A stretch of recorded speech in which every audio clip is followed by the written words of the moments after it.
Hello दोस्तों, तो जैसे कि पिछले एपिसोड में हमने देखा कि वांगलिंग ट्रेजर पेविलियन के अंदर इंटर कर चुका था, जहाँ पर उसे ट्रेजर पेविलियन के पास का एक सीन देखा। वहाँ पर हम देखते हैं कि इमोर्टल एम्परर वाइफन अपने एक डिसाइपल के साथ आए हुए थे जिनका नाम किंग शुआई है, और वो ज़्याओ याओजी की पेंटिंग को देखते हुए किंग शुआई से सवाल करते हुए पूछता है कि आखिर इस पेंटिंग में क्या कमी है, जिस पर किंग शुआई जवाब देते हुए कहता है कि इस पेंटिंग में दरख्त तो है लेकिन हवा नहीं। और हम देखते हैं कि वाइफन ने अपनी call of the wind technique उस पेंटिंग के अंदर डाल दी थी, जिसे विंड समनिंग टेक्निक के नाम से भी जाना जाता है। और ये टेक्निक आखिरकार वांगलिंग को मिल गई, जो कि बहुत ही ज्यादा टेरिफाइंग पावर रखी है। इवन कि इसके सिर्फ 2 ड्रैगन्स को इस्तेमाल करने में ही वांगलिंग पूरी तरीके से एग्जॉस्ट हो गया था। इसके बाद हम देखते हैं कि वांगलिंग वहां पर मौजूद तीनों फैमिली के गार्डियंस को जान से मार डालता है। साथ ही बाकी आने वाले मेंबर्स के लिए भी वांगलिंग ने जाते जाते एक जाल बिछा दिया था। इसके बाद वो ली युआन से कहता है कि हमें जल्दी से जल्दी सेलेस्टियल रेल्म को छोड़कर जाना होगा, क्योंकि वांगलिंग को आने वाले खतरे का पहले ही एहसास हो चुका था।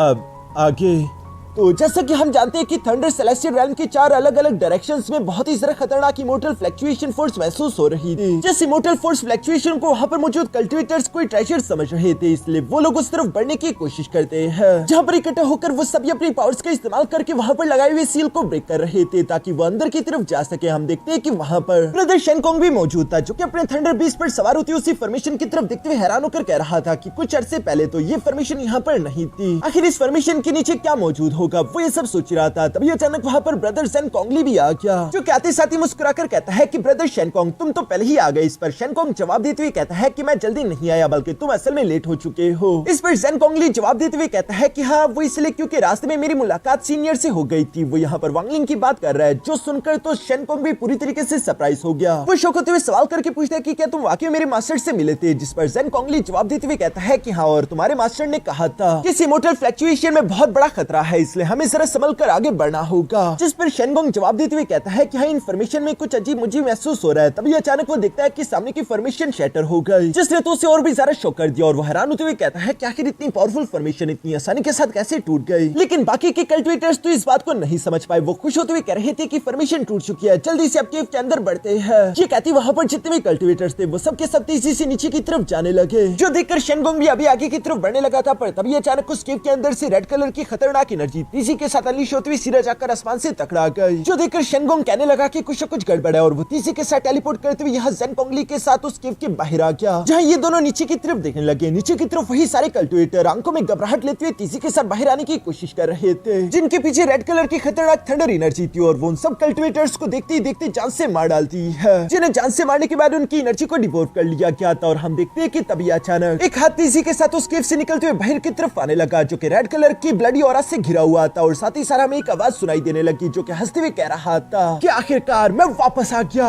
जो कहते हुए तेजी के साथ वो हाथ हवा में उड़ते हुए कहीं चला गया। इसके बाद हमें और ऐसे ही इमोर्टल एनर्जी फ्लक्चुएशन वाले फॉर्मेशन दिखाई दिए, जिनके अंदर से बिल्कुल ऐसा ही सेम सीन हो रहा था। और बॉडी के अलग अलग पार्ट उन फॉर्मेशन केव के अंदर से निकल रहे थे, जो बॉडी पार्ट कभी पैर होता तो कभी चेस्ट। और वो हम देखते हैं कि जैसे केव से बाहर आता, आसपास के सारे कल्टिवेटर्स को फौरन से हमला करके जान से मार डालता। अब थोड़ा थोड़ा करके हम लोगों को समझ भी आने लगा था कि असल में ये एक डीमन है, जिससे 9 टुकड़ों में काटकर थंडर सेलेस्टियल रेल्म के अलग अलग फ्रेगमेंट में सील करके रखा गया था। और साथ ही साथ इसकी बॉडी पर हीलिंग फॉर्मेशन भी लगी हुई थी, जो कि उसे अब तक जिंदा रख पाई। बेशक पूरा की पूरा थंडर सेलेस्टियल रेल्म डिस्ट्रॉय हो चुका है, और धीरे धीरे करके वो डीमन दोबारा से ताकत हासिल करने लगा। और अब उसमें इतनी ज्यादा ताकत आ चुकी कि आखिरकार वो दोबारा से अपनी बॉडी को एक करने लगा है, जिस वजह से ये सारे के सारे 9 बॉडी पार्ट उन केव से बाहर की तरफ निकलते हुए एक ही डायरेक्शन में बढ़ रहे थे। इवन के केव से उस डीमन का सर भी निकलकर बाहर आ गया था, जो कि अपने सामने मौजूद कल्टिवेटर को जान से मारकर उसे डिवोर करने के बाद पीछे की तरफ ईवल्स की तरफ मुस्कुराते हुए कहने लगा कि आज के दिन दोबारा से मेरा जन्म होगा। जो कहती वो भी उसी डायरेक्शन की तरफ बढ़ गया, जहां इस टाइम बहुत सारे कल्टिवेटर एक साथ मौजूद होंगे। और वो जगह है थंडर सेलेस्टियल रेल्म से बाहर निकलने वाला गेट, क्योंकि कल्टिवेटर समझ चुके थे कि यहाँ पर एक बहुत बड़ा खतरा आ चुका है, और वो जान बचाकर वहां थंडर सेलेस्टियल रेल्म से एग्जिट करना चाहते थे। वांगलिंग भी ली युआन के साथ मिलकर कई घंटों से फ्रेगमेंट्स के बीच में सफर करते हुए उसी गेट की तरफ बढ़ रहा था, जहां रास्ते में बढ़ते हुए वांगलिंग अपने मन में कहने लगा कि पिछले 12 घंटों से हम इमोर्टल गेट की तरफ का सफर कर रही है, लेकिन अभी तक रास्ते में हमें एक भी कल्टिवेटर दिखाई नहीं दिया, जो कि बहुत ज्यादा अजीब है। वांगलिंग अपने मन में ये कह ही रहा था, तभी अचानक वो सामने का एक नजारा देखकर अचानक से शॉक होते हुए अपनी जगह पर खड़ा हो गया। ली युआन भी वांगलिंग के पास आकर सवाल करते हुए पूछता है कि ब्रदर ज़ूमू क्या सब कुछ ठीक है। तभी अचानक उसकी नजर भी सामने की तरफ पड़ गई, जो नजारा देखकर तो वो खुद भी शॉक हो जाता है। उसकी भी आंखें फटी की पटी रह गई थी, और भला ऐसा क्यों ना हो, क्योंकि सामने की तरफ एक हाथ था जो कि तीसी के सर हवा में उड़ते हुए आसपास के सारे कल्टिवेटर्स को जान से मार रहा है और वो उनकी ओरिजिन एनर्जी को डिवोर्व कर रहा है। इवन कि अचानक से उस हाथ की नजर यहाँ वांगलिंग और ली युआन पर भी पड़ गई थी, जिसके बाद वो तीसी से इन दोनों की तरफ बढ़ने लगा। ली युआन और वांगलिंग ये देखकर फौरन से अपने प्लम ब्लॉसम फॉर्मेशन का इस्तेमाल करके उसे ब्लॉक करने की कोशिश करते हैं, लेकिन वो इकलौता हाथी इनकी उम्मीद से कई गुना ज्यादा ताकतवर था, जो कि आसानी के साथ इनके फॉर्मेशन को शैटर करते हुए तीसी के साथ आगे की तरफ बढ़ रहा था। वांगलिंग ली युआन को पकड़कर साइड हटा लेता है, वरना ली युआन तो यहीं पर मारा जाता। तभी अचानक हम देखते हैं कि उस हाथ ने दो उंगलियों का इस्तेमाल करके एक पावरफुल स्लैश अटैक वांगलिंग की तरफ चल दिया, जिसे वांगलिंग और ली युआन दोनों डॉज कर लेते हैं। साथ ही साथ हम देखते हैं कि वो स्लैश अटैक इतना सारा पावरफुल था कि वो एक बड़ी सी चट्टान के साथ टकराते उससे पूरी तरीके से चकनाचूर कर देता है, जो देखकर तो वांगलिंग हैरान होते हुए कहता है कि सिर्फ इस कटे हुए हाथ की ताकत ही कम से कम निर्वाणा स्कायर स्टेज की है।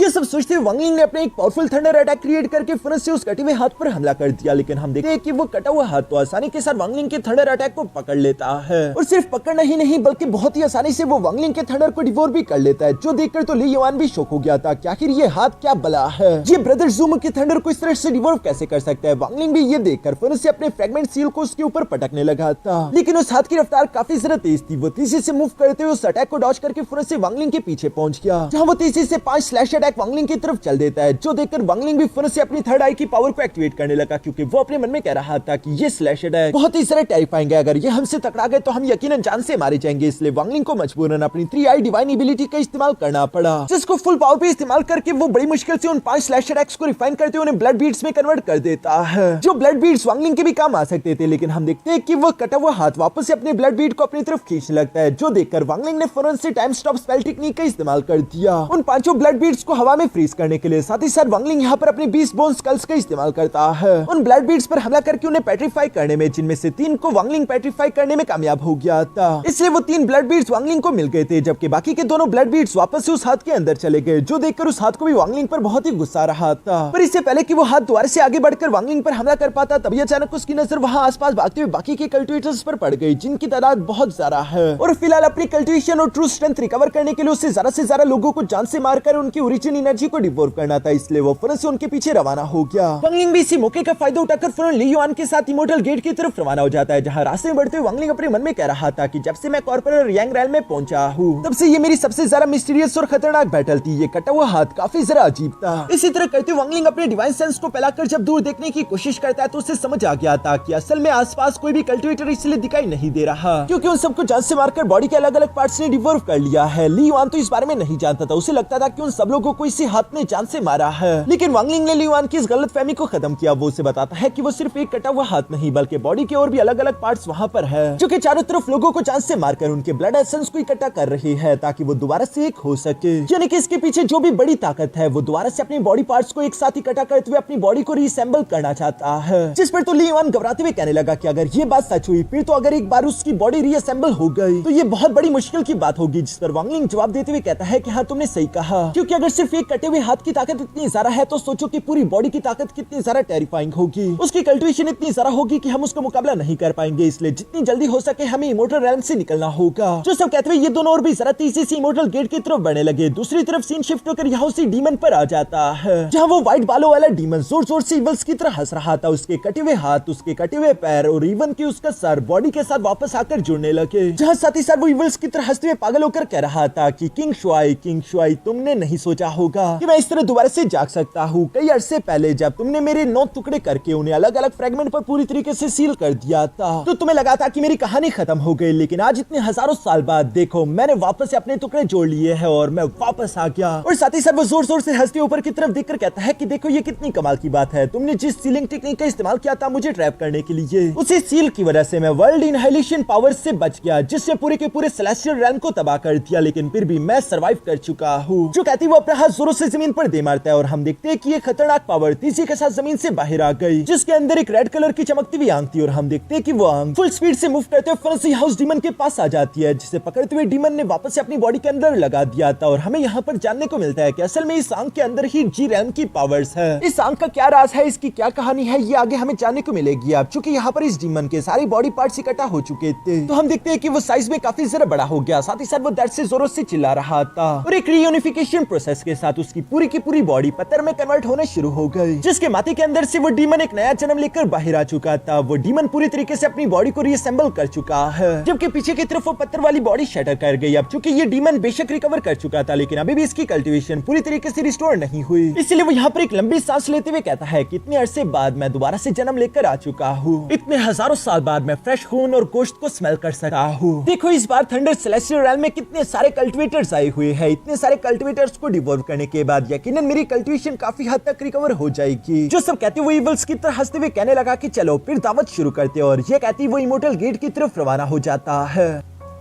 इसके बाद नेक्स्ट सीन यहाँ सेलेस्टियल गेट पर आ जाता है, जहाँ पर हजारों की तादाद में कल्टीवेटर्स घबराए हुए मौजूद थे, और वो सब के सब अपने थंडर कैलिड्रोन्स का इस्तेमाल करते हुए जल्दी से सेलेस्टियल गेट को ओपन करके यहाँ से निकलना चाहते थे। सबको अपनी अपनी जान की पड़ी थी। वांगलिंग और ली युआन भी यहाँ पर पहुंच गए थे। तभी सेलेस्टियल गेट भी ओपन हो गया, लेकिन वांगलिंग ने देखा कि सेलेस्टियल गेट के आसपास जी रेल्म का ब्लडी ऑरा फैला हुआ है। वांगलिंग को कुछ गड़बड़ लगी, इसलिए वो फिर से ली युआन को पकड़कर उसे पीछे रुकने के लिए बोलता है। और वांगलिंग का अंदाजा बिल्कुल सही निकला, क्योंकि वहाँ पर मौजूद जितने भी कल्टीवेटर्स थे वो सब के सब तेजी से उस इमोर्टल गेट की तरफ बढ़ने लगे थे। पर तभी अचानक वहां पर रेड कलर की थंडर एनर्जी समन हो गई। वही जी रैम का डेथ स्पेल, जो कि बहुत ही तेजी के साथ मूव करते हुए वहां पर मौजूद कई सारे कल्टीवेटर्स को फन जान से मार डालता है। और साथ ही साथ वही व्हाइट हेयर डीमन भी टेलीपोर्ट होकर यहाँ पर आ चुका था, जिसने एक औरत को गर्दन से पकड़ा हुआ है। वो उसे जान से मारकर उसके ब्लड एसेंस और उसकी ओरिजिन एनर्जी को निकाल लेता है, जिसे डिवोर करने के बाद वो डीमन कहने लगा ये कितने अफसोस की बात है, आजकल के कल्टीवेटर्स को हो क्या गया है। इनकी बॉडी में तो प्राइमल फोर्स इतनी ज्यादा कमजोर है। बाकी के वहां पर मौजूद कल्टीवेटर्स भी आंखों में खौफ लिए हुए उसकी बातें सुन रहे थे। तभी अचानक वो डीमन यहाँ पर गुस्से के साथ अपनी पावर्स अनलीश करते हुए कहने लगा कि मेरे होते हुए तुम में से कोई भी थंडर सेलेस्टियल रेल्म से बाहर कदम नहीं रखेगा। और ये कहती वो अपनी पावर्स का इस्तेमाल करके थंडर सेलेस्टियल रेल्म के गेट को क्लोज करने लगा। जिस पर तो कल्टीवेटर्स घबराते हुए कहते हैं कि आखिर ये बंदा कर क्या रहा है, ये इमोर्टल गेट को क्लोज कर रहा है, अब हमारा क्या होगा, हम सब यहीं पर मारे जाने वाले हैं। चारों तरफ कल्टीवेटर्स पैनिक कर रहे थे, सब लोगों को अपनी जान की फिक्र हो रही थी। तभी अचानक वहां पर मौजूद एक कल्टीवेटर आगे की तरफ बढ़ते हुए कहने लगा कि फेलो डाविस, अगर एक बार इमोर्टल गेट पूरी तरीके से बंद हो गया फिर हम इसके जाल में फंस जाएंगे और हमें से कोई भी जिंदा नहीं बचेगा। इसलिए हम सबको एक साथ मिलजुल कर हमला करना होगा इस डीमन को जान से मारने के लिए। जो सुनकर वहां पर मौजूद कल्टीवेटर्स का भी जोश थोड़ा सा बढ़ गया था और वो सभी उसके साथ मिलकर तेजी से व्हाइट हेयर डीमन की तरफ बढ़ने लगे। जहां पर हम देखते हैं कि वो कल्टीवेटर अपने हाथ में चाबुक लेकर तेजी से व्हाइट हेयर डीमन पर हमला करने लगा था। लेकिन तभी अचानक, इससे पहले कि कोई भी कुछ समझ पाता, व्हाइट हेयर डीमन तेजी के साथ मूव करते हुए अपना हाथ यहाँ उस कल्टीवेटर की छाती में गुंसा देता है। और सिर्फ यही नहीं बल्कि वो व्हाइट हेयर डीमन चेहरे पर स्माइल लेते हुए बिजली की तेजी के साथ मूव करके और भी कई सौ कल्टीवेटर्स को एक ही झटके में जान से मार डालता है। जिस पर बाकी के कल्टीवेटर्स तो घबराकर पैनिक करते हुए वापस की तरफ भागने लगे। जो सब देखकर व्हाइट हेयर डीमन मुस्कुराते हुए कहने लगा कि तुम लोग भागना चाहते हो,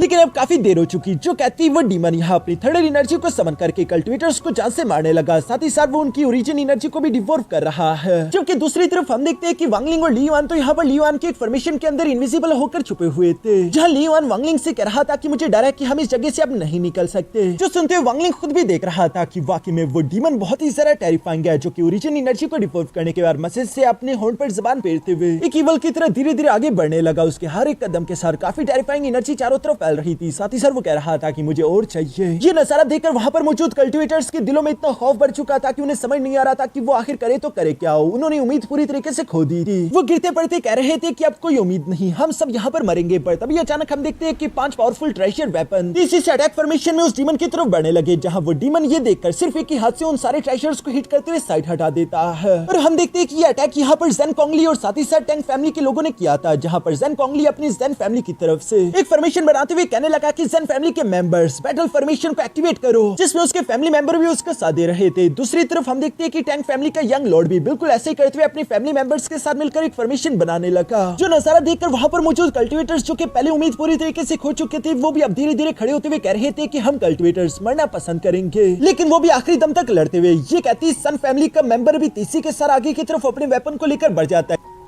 यहाँ पर हम देखते हैं कि लू फैमिली की लड़की भी कह रही थी कि हमारी लू फैमिली भी रिट्रीट नहीं करेगी। इसी तरह बाकी के कल्टीवेटर्स भी अपनी अपनी फैमिली का नाम चिल्लाते हुए यहाँ पर लड़ने के लिए तैयार होते हुए कह रहे थे कि हम आखिरी दम तक लड़ेंगे, या तो हम जीतेंगे या फिर मरेंगे। कुछ कल्टीवेटर्स जो कि डरपोक थे वो वहाँ से छुपने के लिए भाग गए और कुछ कल्टीवेटर्स जो कि बहादुर थे वो बारी बारी करके इन फैमिली मेंबर्स के साथ जुड़ते उनके फॉर्मेशंस को स्ट्रॉन्ग करने लगे। जो देखकर तो व्हाइट हेयर डीमन भी कहने लगा कि अब ये हुई ना कोई इंटरेस्टिंग चीज, वैसे तुम लोगों की हिम्मत इतनी भी बुरी नहीं। और ये कहती वो फन से हमला करने के लिए आगे की तरफ बढ़ गया। जहाँ पर हम देखते हैं कि उस डीमन की रफ्तार काफी तेज थी। वो देखते ही देखते बहुत सारे कल्टिवेटर्स को जान से मारकर आसमान से खून की बारिश करने लगा। इवन कि वो यहाँ पर टंग फैमिली की एक लड़की को गर्दन से पकड़कर हवा में उठा लेता है, जहाँ पर हम देखते हैं कि टंग फैमिली की वो कल्टिवेटर खुद को सेल्फ डिस्ट्रक्ट कर लेती है, इसी उम्मीद में कि वो उसे भी अपने साथ ले मरेगी। लेकिन हम देखते हैं कि उस व्हाइट हेयर डीमन को तो एक खरोच भी नहीं आई, उल्टा वो तो अपनी जगह पर खड़े होकर मुस्कुरा रहा था। तभी अचानक हम देखते हैं कि शेनगोंग यहाँ थंडर क्लेव स्लैश टेक्निक का इस्तेमाल करके फिर से उस डीमन पर हमला बोल देता है, जो कि उसकी सबसे पावरफुल थंडर स्लैश टेक्निक थी, जिससे उस डीमन ने बिना देखे अपने हाथ का इस्तेमाल करके ब्लॉक कर दिया। साथ ही साथ वो कह रहा था कि ये सोर्ड स्लैश टेक्निक वैसे इतनी भी बुरी नहीं है, इसमें थोड़ा बहुत स्टाइल तो है। यहाँ वो अभी ये कह रहा था, तभी अचानक हम देखते हैं कि टैंग फैमिली का यंग लॉर्ड अपने साथियों के साथ मिलकर ऊंची आवाज में चिल्लाते हुए कहता है स्पिरिट बाइंडिंग, जिसके साथ ही उसकी फॉर्मेशन से कुछ स्पिरिचुअल चेंज निकलकर बाहर आ गई, जिससे वो तेजी से नीचे की तरफ बेचते उस व्हाइट हेयर डीमन को जकड़ चुका था। साथ ही साथ हम देखते हैं कि जेन कोंगली ने भी अपने साथियों के साथ मिलकर फॉर्मेशन के अंदर से कुंजी कैलिट्रॉन को समन कर लिया था, जिससे उसने डीमन पर गिरा दिया। इन तीनों ने ही अपने सबसे पावरफुल अटैक यहाँ उस व्हाइट हेयर डीमन पर चल दिए थे। लेकिन हम देखते हैं कि व्हाइट हेयर डीमन तो अपनी जगह से हिला तक नहीं, उल्टा वो मुस्कुराते हुए कह रहा था कि कितने अफसोस की बात है, अगर ये पुरानी इमोर्टल रैम की कोई जंग होती तो तुम लोग कमजोर समझे जाते, तुम पर सब लोग हंसते, क्योंकि तब के टाइम के इमोर्टल्स भी काफी ज्यादा ताकतवर हुआ करते थे। और ये कहते ही वो अपनी एनर्जी अनलीश करके उन तीनों के अटैक्स को डिस्ट्रॉय कर देता है, जिसके इफेक्ट के कारण ये सब भी उड़ते हुए पीछे की तरफ आ गिरे। साथ ही हम देखते हैं कि व्हाइट हेयर डीमन को अब भी एक खरोच नहीं आई थी, वो अपने पोर्टल के अंदर से बाहर की तरफ निकलते हुए इनके सामने हवा में आकर खड़ा हो गया था, जहाँ पर डैन यानफेंग तो उसे देखकर काफी जरा घबरा रहा है। यहाँ पर वो व्हाइट हेयर डीमन कहने लगा कि आज के दिन इस थंडर इमोर्टल रेल में जितने भी लिविंग बीइंग हैं उन सबको मेरे सामने कुर्बान होना होगा। ये कहते वो एक इमोर्टल आर्ट टेक्निक को एक्टिवेट करने लगा, जिसे ट्रू फॉर्म इनकांटेशन कहते हैं। इस टेक्निक का इस्तेमाल करके व्हाइट हेयर डीमन ने यहाँ पर अपने 32 क्लोन्स क्रिएट कर लिए थे, जो क्लोन्स चारों तरफ फैलते हुए क्योस बचाने शुरू कर देते। उनके रास्ते में जो भी कल्टिवेटर आ रहा था वो उसे जान से मार रहे थे। इवन के क्लोन के सामने शेनगोंग भी आ गया था, और इससे पहले कि वो शेनगोंग को जान से मार पाता तभी अचानक हम देखते हैं कि जेन कोंगली तेजी के साथ जंप करते हुए शेनगोंग को उसके सामने से हटा देता है, जिससे उसकी जान तो बच गई थी। लेकिन वो 32 क्लोन वहाँ पर मौजूद बाकी के कल्टिवेटर्स को बहुत ही बेरहमी से चीड़ पाड़ रहे थे। आसमान से खून की बारिश हो रही थी। ऐसा खौफनाक नजारा आज से पहले कभी किसी ने नहीं देखा था। ली युआन और वांग लिंग चुपके से सब नीचे से अभी भी देख रहे हैं, जहाँ पर ली युआन कह रहा था कि इस आदमी की कल्टिवेशन हेवंस तक पहुंच चुकी है, और साथ ही इस आदमी के तरीके बहुत ही रूथलेस है, ये किसी को भी नहीं छोड़ेगा। इसलिए ब्रदर ज़ूमू, मुझे लगता है कि हमें थंडर सेलेस्टियल रेल्म की ओर जरा गहराई में चले जाना चाहिए, जहाँ पर मुझे जितनी भी कंसीलिंग रिस्ट्रिक्शंस आती है मैं वो सारी इस्तेमाल करूंगा और अपनी पूरी कोशिश करूंगा कि आपको और खुद को बचा लूं, जब तक कि ये आदमी यहाँ से चला नहीं जाता। इस पर वांग लिंग जवाब देते हुए कहता है कि इसका कोई फायदा नहीं, ये आदमी एक एंशिएंट इमोर्टल है। थंडर सेलेस्टियल रेल्म में चुपना बिल्कुल ऐसे ही होगा जैसे चुपकर अपनी मौत का इंतजार करना, इसका कोई फायदा नहीं होने वाला। वांग लिंग ली युआन से ये सब कह रहा था, साथ ही साथ वो उस डीमन के अहंकार को भी देख रहा है, जहाँ कई सारे कल्टिवेटर्स को जान से मारने के बाद हम देखते हैं कि उस डीमन ने वापस से अपने 32 क्लोन को अपनी बॉडी के अंदर मर्ज कर लिया, और अब वो इससे भी कोई टेरिफाइंग अटैक चलने का सोच रहा था, जहाँ वो अपना हाथ हवा में उठाकर कहता है कि चलो अब इस खेल को यहीं पर खत्म करते हैं। जेन कोंगली और शेनगोंग यहाँ पर खून की उल्टियां कर रहे थे। साथ ही साथ हम देखते हैं कि पीछे की तरफ इमोर्टल गेट भी धीरे धीरे करके बंद हो रहा था। वांग लिंग ये सब देखकर ली युआन से कहने लगा कि क्या तुम मुझ पर भरोसा करते हो, जिस पर ली युआन एक ही झटके में जवाब देकर कहता है कि ऑफ कोर्स ब्रदर ज़ूमू, मैं पर भरोसा करता हूँ, बताओ कि मुझे क्या करना है, अब क्या सोच रहे हो। इस पर वांग लिंग जवाब देते हुए कहने लगा कि मेरे पास एक डिवाइन एबिलिटी टेक्निक है, जिसे स्पेटियल बेंडिंग टेक्निक कहा जाता है। इस टेक्निक में जो कल्टिवेटर होता है वो वॉइड के साथ खुद को एक कर लेता है। ये एक टेलीपोर्टेशन या फिर तेजी से मूवमेंट करने की टेक्निक है, जिस टेक्निक में चूंकि वो कल्टिवेटर खुद की बॉडी को और वॉइड को एक दूसरे के साथ मर्ज कर लेता है, तो इसलिए सिर्फ कुछ सेकंड्स के लिए वो कंसील हो जाएगा और दुश्मन को दिखेगा नहीं। लेकिन वांग लिंग इस टेक्निक को पहली बार परफॉर्म करने वाला था, इसलिए वो ली युआन से कहता है कि मुझे ये टेक्निक अच्छे से नहीं आती, लेकिन फिर भी मैं कोशिश करूंगा, इसलिए अगर तुम मुझ पर भरोसा करो तो भी मैं इस टेक्निक को इस्तेमाल करने वाला हूँ। जो सुनकर ली युआन जवाब देते हुए कहने लगा कि ब्रदर ज़ूमू प्लीज आप कोशिश करें उस डिवाइन एबिलिटी को इस्तेमाल करने की, मैं ली युआन अपनी जान को दांव पर लगाने के लिए तैयार हूँ। जो सुनकर वांग लिंग भी कहने लगा कि चलो अच्छा है, और ये कहती वो फिर से खड़ा होकर पहली बार यहाँ स्पेटियल बेंडिंग टेक्निक को परफॉर्म करने लगा, जहाँ साथ ही साथ वो अपने मन में कह रहा था कि कोई ऑर्डिनरी वॉइड स्टेप टेक्निक काफी नहीं होगी इस बंदे से बचकर निकलने के लिए, इसलिए मुझे स्पेटियल बेंडिंग टेक्निक का इस्तेमाल करना होगा ताकि हम अपनी बॉडीज को हेवन और अर्थ के वॉइड के साथ मर्ज कर सके। अगर हम अपनी बॉडीज को पूरी तरीके से वॉइड के साथ मर्ज कर पाए तभी हम उसकी नजरों से बचकर यहाँ से निकल पाएंगे। सामने की तरफ वो डीमन तबाही मचा रहा था, और वांग लिंग के लिए पहली बार था कि वो स्पेटियल बेंडिंग टेक्निक का इस्तेमाल करते हुए अपने साथ किसी और को भी मूव करवाने वाला है। इसलिए वांग लिंग ने फिर से स्पेटियल बेंडिंग टेक्निक को एक्टिवेट करके यहाँ ली युआन के कंधे पर हाथ रख लिया, और वो उससे भी लेकर तीसरी से आगे की तरफ बढ़ने लगा। ये मूवमेंट कुछ नैनो सेकंड के अंदर हो रही थी, लेकिन हमें स्लो दिखाई दे रही है, जहाँ पर हम देखते हैं कि वांग लिंग और ली युआन की दोनों की बॉडी वॉइड के साथ एक हो चुकी है। इसी वजह से वो खुद की बॉडी को कंसील करते हुए तीसरी के साथ यहाँ इमोर्टल गेट की तरफ निकल रहे थे। रास्ते में हम देखते हैं कि यहाँ वो डीमन जो कि अपनी टेक्निक का इस्तेमाल करके कल्टिवेटर्स को जान से मार रहा था, तभी अचानक उसको कुछ एहसास हुआ। वो ऊपर की तरफ देखता है और उसकी नजर वांग लिंग और ली युआन पर पड़ गई। वैसे तो वो दोनों पूरी तरीके से गायब थे क्योंकि उन्होंने अपनी बॉडी को वॉइड के साथ मर्ज कर लिया था। लेकिन फिर भी हम देखते हैं कि ये डीमन कुछ कम नहीं, वो उनके प्रेजेंस को सेंस कर लेता है। जहाँ वो पीछे पलटकर कह रहा था कि इस तरह की कंसीलमेंट टेक्निक जिसमें अपनी डाउ को आप हेवन एंड अर्थ के साथ मर्ज कर लो, इस तरह की कंसीलमेंट टेक्निक तो सेलेस्टियल रेल में भी सिर्फ कुछ ही गिने चुने सेलेस्टियल परफॉर्म कर पाते थे। ये कहती वो पहले जिस अटैक को परफॉर्म कर रहा था वो उसकी सारी एनर्जी को अपने हाथ के अंदर इकट्ठा करके तीसरे के साथ यहाँ वांगलिंग पर हमला करते हुए कहने लगा कि चलो मुझे दिखाओ कि आखिर तुम कौन हो, सामने आ जाओ। यहाँ पर हम देखते हैं कि उसका अटैक जैसे ही वांगलिंग और ली युआन से टकराया उन दोनों की बॉडी विजिबल हो गई और वांगलिंग को यहाँ पर देखकर तो शेनगोंग भी खुश हो गया था। वो खुश होते हुए कहता है कि ये तो मेरे वर्नरेबल मास्टर है। यह ली युआन तो पहले उस टेक्निक की वजह से बेहोश हो गया था। दूसरी तरफ हम देखते हैं कि व्हाइट हेयर डीमन तीसरी के साथ मूव करके फौरन से वांगलिंग के सामने आ गया, जहाँ उसने वांगलिंग का रास्ता रोक दिया था। वांगलिंग अपनी बॉडी से कुछ ओरिजिन एनर्जी निकालकर तीसरी के साथ उस व्हाइट हेयर डीमन पर हमला कर देता है। जो एनर्जी जैसे ही व्हाइट हेयर डीमन की बॉडी से टकराई तभी अचानक वांगलिंग ने डिस्ट्रैक्ट का ऑर्डर दे दिया और इसी के साथ वहाँ पर एक बहुत बड़ा ब्लास्ट हो गया। जिस ब्लास्ट की एनर्जी वेव की इफेक्ट के कारण हम देखते हैं कि वांगलिंग भी उड़ते हुए पीछे की तरफ जा गिरता है और उसके हाथ से ली युआन की बॉडी सामने की तरफ जा गिरी। पर अभी भी उस ब्लास्ट के अंदर मौजूद व्हाइट हेयर डीमन को कुछ भी नहीं हुआ था, बल्कि हम देखते हैं कि वो मुस्कुराते हुए अपना हाथ सामने की तरफ बढ़ाकर वांगलिंग की ओरिजिन एनर्जी को इकट्ठा करने लगा। जब तक वो ये कर रहा था तब तक वांगलिंग ने देखा कि ली युआन की बॉडी मोटल गेट के काफी करीब आ चुकी है, इसलिए वो फिर से अपनी पावर्स का इस्तेमाल करके उसके थंडर कैलिड्रोन को एक्टिवेट कर देता है। जिस थंडर कैलिड्रोन ने यहाँ पर ली युआन की बॉडी उठा ली थी और वो उसे लेकर इमोर्टल गेट से दूसरी तरफ जाने लगा। वांगलिंग भी उसे फॉलो करते हुए उसके पीछे जाने लगता है। लेकिन तब तक हम देखते हैं कि व्हाइट हेयर डीमन ने यहाँ वांगलिंग की ओरिजिन एनर्जी को इकट्ठा करके डिवॉल्व कर लिया था और वो तीसरी के साथ मूव करके दोबारा से वांगलिंग के सामने आ गया और वो उसका रास्ता रोक चुका। वांगलिंग ने यहाँ पर ली युआन की जान तो बचा ली थी, वो उसे थंडर रैम से बाहर भेज चुका है। लेकिन हम देखते हैं कि अभी भी उसके सामने एक बहुत बड़ा खतरा मौजूद है व्हाइट हेयर डीमन का, जिससे वो गुस्से से घूर रहा है। तभी अचानक व्हाइट हेयर डीमन भी वांगलिंग को देखकर पहचान गया और वो कहता है कि मुझे तुम याद हो, तुम तो वही कल्टिवेटर हो ना जिसने मेरी जी रैम से भी खुद को आजाद कर लिया था। यहाँ पर हम देखते हैं कि वांगलिंग और वो ओल्ड डीमन दोनों एक दूसरे के आमने सामने एक दूसरे की आंखों में आंखें डालकर खड़े थे और इसी सस्पेंस के सीन के साथ हमारा ये एपिसोड यहीं पर खत्म हो जाता है।